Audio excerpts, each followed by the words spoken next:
Naam, amani ya Mwenyezi Mungu iwe pamoja nanyi wapenzi wasikilizaji wa Radio Izere FM.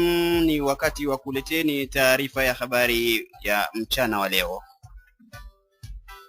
Moja kwa moja na muhtasari wa habari zenyewe. Nchini Burundi hakuna haja ya kupelekwa tume inayohusiana na uchunguzi wa haki za binadamu inayotarajiwa kutumwa na Umoja wa Mataifa, bali wajihusishe na ripoti iliyopelekwa huko kutoka serikali ya Burundi.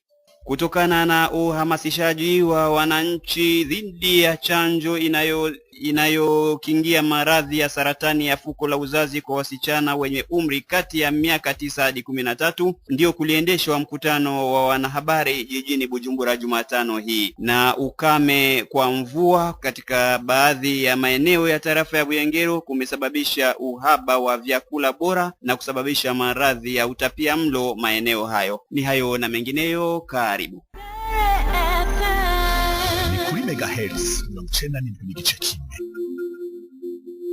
Blaze Nduwimana katika mitambo. Mimi ni Isa Hussein, ndio kubgahayo na karibisheni kwa mara nyingine na habari kamili. Waziri anayehusika na kazi za binadamu na haki za binadamu nchini Burundi, Martin Vyabandi, atupilia mbali ujio wa tume ya Umoja wa Mataifa ili kuendesha uchunguzi wa utekelezwaji wa haki za binadamu nchini Burundi, na kuomba tume hiyo ijihusishe na ripoti iliyotolewa na serikali ya Burundi huko Umoja wa Mataifa kuhusiana na haki za binadamu. Ni taarifa yake Siriak Manirambona.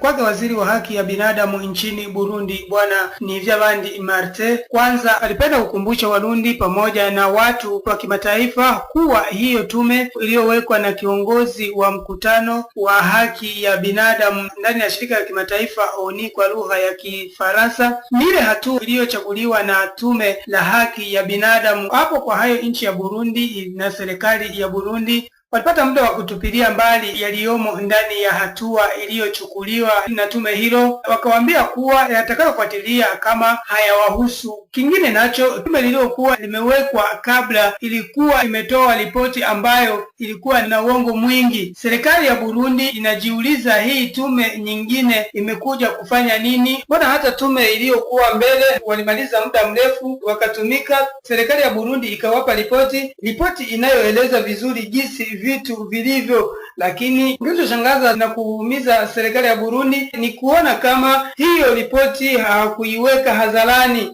Ndio maana serikali ya Burundi inaona kama hata hii tume kwa kuwa imechaguliwa na wale waliochagua ya kwanza, hakuna cha ajabu watakachokifanya. Kama anavyozidi kusema Bwana Nivyabandi Martin, watakachofanya wao, walichosema msimamo wao. Balozi wa nchi ya Burundi Geneve alishawaambia vizuri sana, akawaambia kama yanayohusu tume hilo hayahusu serikali ya Burundi. Akaendelea kusema nchi ya Burundi kitu ambacho inakubali ni kuendeleza haki za binadamu, sheria ziheshimishwe, jeshi litumike likifuatilia sheria. Mengine nayo ni nchi yetu ya Burundi, si lazima tuambiwe cha kufanya na wakati tunajua jukumu letu. Anaendelea kusema kama tuelewe kuwa nchi ya Burundi ilishatoka ndani ya ukoloni, miaka 50 imepita. Tuna wasomi wengi, tuna mahakimu wa sheria, tuna hata tume la upelelezi nzuri inayoweza. Kitu kizuri sasa cha kufanya, acha Warundi wenyewe tuzidi kuunga umoja, kisha tujitafutie kinachosababisha haki ya binadamu isiheshimishwe, na kama wanataka kujua ukweli waweke wazi ripoti tuliyowapa, sababu hawakuiweka hadharani. Waiweke hadharani, mataifa ajue ukweli. Shukrani Siriak Manirambona kwa taarifa yako. Na Bibi Samantha Power aliyekuwa akiwakilisha serikali ya Marekani katika Umoja wa Mataifa, nafasi yake ameteuliwa Bibi Nikki Haley. Ni katika uteuzi wake Donald Trump, rais aliyechaguliwa nchini Marekani. Taarifa kamili na Sabima na Jean Pierre. Samantha Power alizalikiwa tarehe 21 Septemba mwaka 1970 ni mjini Dungavan nchini Ireland. Ni mwanahabari. Mwaka 2005 alifanya kazi kubwa katika kampeni ya uchaguzi wa Rais Barack Obama hadi kupata cheo cha seneta mwaka 2008. Mwaka 2013 tarehe 5 Juni ndipo akachaguliwa na Rais Barack Obama kuwakilisha Marekani katika Umoja wa Mataifa UN, akimrejelea Southern Rice. Samantha Power si mgeni katika mambo ya siasa nchini hapa Burundi.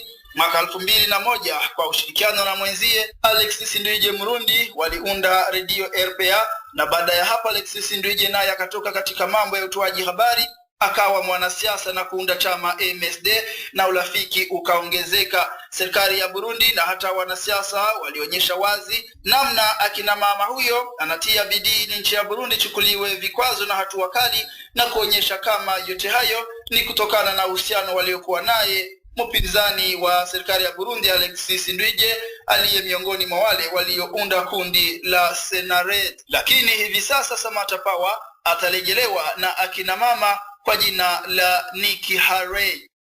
Nam, taarifa yake hiyo Jean-Pierre Sabimana. Na ushirikiano baina ya vijana kutoka makundi tofauti kutoka mkoani Bujumbura pamoja na wale kutoka jiji kuu la Bujumbura ndio sababu kuliendeshwa mkutano na shirika linalohusiana na kuelimisha vijana kuwa na mwenendo mwema, yani AJAP. Kwa hiyo taarifa kamili na Beta Ndaizeye.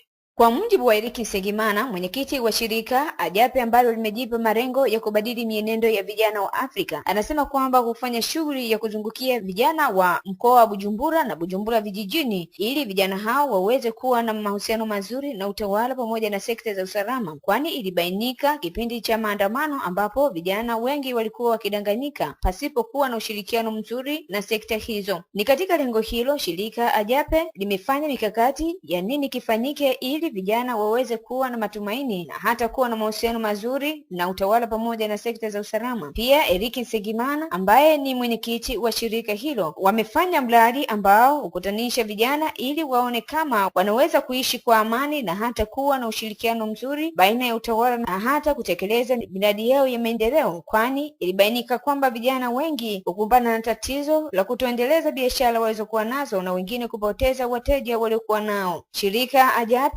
limeamua kuunda miradi ya kuwafundisha vijana namna wanavyoweza kujiendeleza. Fahamu ni kuwa shughuli hiyo inafanyika katika kata 6 ambazo ni Msaga, Nyakabiga, Buyenzi, Buterere, Mtakula na Gagara, ambapo kila kata vijana 160 ndio wameteuliwa. Lengo ni kutaka vijana waweze kuwa na mahusiano mazuri na utawala pamoja na sekta za usalama katika shughuli wanazozifanya za kuendeleza.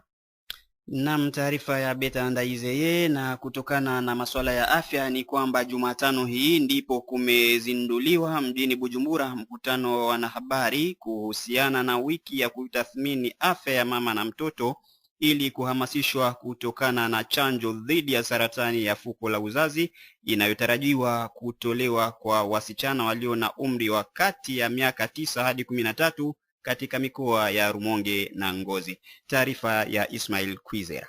Watoto wa kike wenye umri kati ya 9 na 13 ambao wapo kwenye shule za msingi hata wale ambao wasomi ndio waliochaguliwa ili kupatishiwa chanjo ambayo inayoandaliwa kutolewa kuanzia tarehe 9, 12 za mwezi wa 12 mwaka huyu ili kuwakinga saratani ya sehemu za siri. Olivier Nijimbere anayehusika na kutoa chanjo hiyo amesema sababu za kuichagua mikoa miwili Rumonge na Ngozi ilikuwa mfano. Amesema sababu za kuichagua mikoa miwili ili kuanzisha chanjo hiyo ya kuwaziwia saratani ya sehemu za siri. Na mnukulu Olivier Nijimbere, tumechagua mikoa hiyo ya Rumonge na Ngozi ni kwa sababu mikoa hiyo ina miji na vijiji, lakini kitu muhimu ni kwamba OMS inaomba muwe na idadi ya watu ambao wanaopaswa kupewa chanjo hiyo, na mikoa hiyo imetimiza idadi inayotakiwa. Ni kusema kuwa wanawake wenye umri wa miaka 9 na 13 kama 1015. Ni kwa sababu hizo tumeichagua Ngozi na Rumonge ili kuanzisha chanjo hiyo, na ni kazi ambayo itakaomaliza miaka miwili. Mwisho wa kumnukulu. Olivier Nijimbere ameongeza na kusema kuwa saratani ya sehemu za siri ni ugonjwa unaoua wanawake wengi Burundi 77%. Na tuwakumbushe tu kuwa baada ya mikoa hiyo miwili wataendelea na mikoa mingine ili kupiga vita ugonjwa huyo.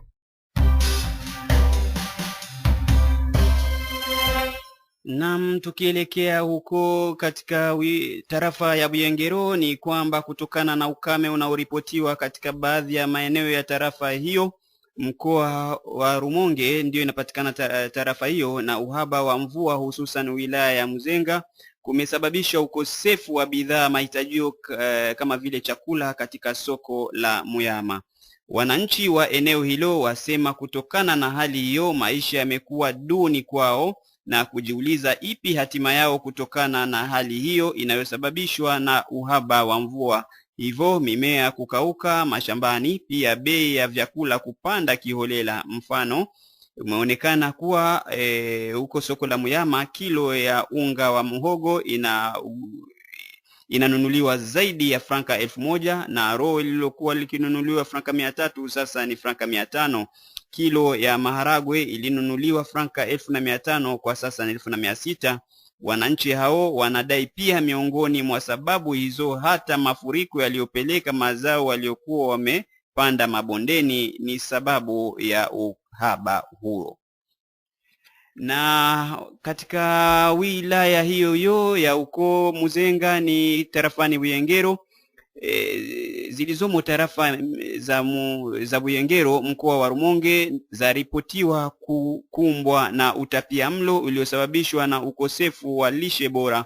Hayo yamesemwa na Veniste Girindavie, mtaalamu anayehusika na masuala ya afya katika wilaya hizo za Muzenga na Muyama, na ameongeza kusema kuwa wanaoathiriwa na maradhi hayo ni wajawazito pamoja na watoto. Veniste Vigirindavie amewatolea wito wananchi kutumia chakula chenye lishe bora na tofauti ili kupambana na maradhi hayo ya utapiamlo, wakiandaa chakula vema ili kiwe na virutubisho vyenye faida ndani ya mwili. Mtaalamu huyo amemalizia akiwaomba wananchi kutopeleka bidhaa zote sokoni pindi cha mavuno. Na ili kupambana na vitendo viovu vinavyoendeshwa dhidi ya wanawake wakiwemo wasichana, ndiyo kuliitishwa kikao cha siku 16 kilichoendeshwa na shirika linalohusika na maendeleo ya jamii CDFC. Ndio Kubwayo Efrazi, mwenyekiti wa shirika hilo, atolea wito kwa wananchi wanapofikiwa na maovu hayo kutoa ripoti haraka iwezekanavyo. Taarifa yake Pascal Ndikumana. Efrazi ndio Kubwayo, mkuu wa shirika la maendeleo na jamii, anasema kwamba wana siku 16 za kuhamasisha, ambako anasema kwamba katika muda huu wa siku 16 watajitahidi kuwafikia watu wote wakihamasisha na kuwafahamisha kwamba uhalifu wa kushika wanawake kwa nguvu unafanywa. Kwanza kabisa walikuwa wakizungumzia kuhusu unyanyasaji wa kijinsia, ila kwa sasa wanazungumzia kuhusu unyanyasaji unaotendewa kwa kina mama pekee. Amezidi kusema kwamba kwanza kabisa kila yeyote yule ajitahidi kufanya kila analoliweza alifanye ili wapiganishe uhalifu huo ambao unaendelea kutendeka katika mkoa huu wa Rumonge, huku akifahamisha kwamba wanafahamu uhalifu huo kwamba unakisiri mkoani humo. Efrazi ndio Kubwayo amemalizia akisema kwamba wanachokihimiza kwa kina mama, kwanza kabisa mkina mama anapotendewa matendo hayo ya unyama afahamishe haraka iwezekanavyo wahusika kama vile shirika la CDFC ama polisi wa kulinda usalama, aidha ngazi tawala, ima yeyote yule anayeweza kumsaidia kwa yale matatizo yaliyomfikia. Nam, shukran Pascal. Na habari za kimataifa mwenzetu Beta Ndaizeye anatuletea namna hii. Uchaguzi wa ngazi ya tarafa nchini Mali umefanyika 22 Novemba. Ndio uchaguzi ambao umemalizika kufanyika tangu uchaguzi wa rais kufanyika mwaka 2013. Uchaguzi huo ulitikiwa kwa kiwango kikubwa, ila ulikuwa umegubikwa na mitafaruko mingi. Matokeo ya uchaguzi huo hadi sasa hufanyika makao makuu na hata kwenye miji mikuu. Chama madarakani ndicho kinachoongoza kwa kuwa na kura nyingi. Makubaliano mapya kati ya serikali ya Colombia na kundi lenye silaha hutiwa saini Alhamisi hii ya tarehe 21 Novemba muda wa saa 11 Bogota, makao makuu ya nchi hiyo. Ni baada ya raia wa Colombia kutokubali yaliyosainiwa na serikali yao na kundi la wafaka. 23 Septemba, serikali na wapinzani wake nchini humo walifanya mikutano mingi. Rais wa Colombia Joe Manuel Santos anafanya liwezekanalo ili makubaliano hayo yaweze kusainiwa. Nchini China kuna ajali ambayo imejitokeza na kuongezea ajali nyingi zinazotokea nchini humo kwenye kiwanda cha kuzalisha umeme Alhamisi hii ya tarehe 24 Novemba 2016, na jumba la umeme limeporomoka kwenye makao makuu ya Jiangxi. Taarifa zinatolewa na utawala kufahamisha kwamba watu 40 wamefariki dunia huku majeruhi wengi bado wako katika vifusi vya jengo hilo.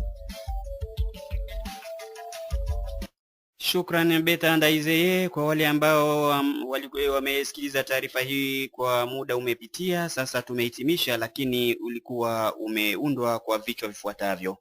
Nchini Burundi hakuna haja ya kupelekwa tume inayohusika na uchunguzi wa haki za binadamu inayotarajiwa kutumwa na Umoja wa Mataifa, bali wajihusishe na ripoti iliyopelekwa huko kutoka serikali ya Burundi. Na kutokana na uhamasishwaji kwa wananchi dhidi ya chanjo inayokingia maradhi ya saratani ya fuko la uzazi kwa wasichana wenye umri kati ya miaka 9 hadi 13, ndio kuliendeshwa mkutano wa wanahabari jijini Bujumbura Jumatano hii. Na ukame kwa mvua katika baadhi ya maeneo ya tarafa ya Buyengero kumesababisha uhaba wa vyakula na kusababisha maradhi ya utapiamlo maeneo hayo. Ni kwa hayo na habari zinginezo tunahitimisha habari zetu za mchana wa leo Alhamisi 24 mwezi Novemba 2016, na imetimia saa 8:03. Nakutakia mchana mwema.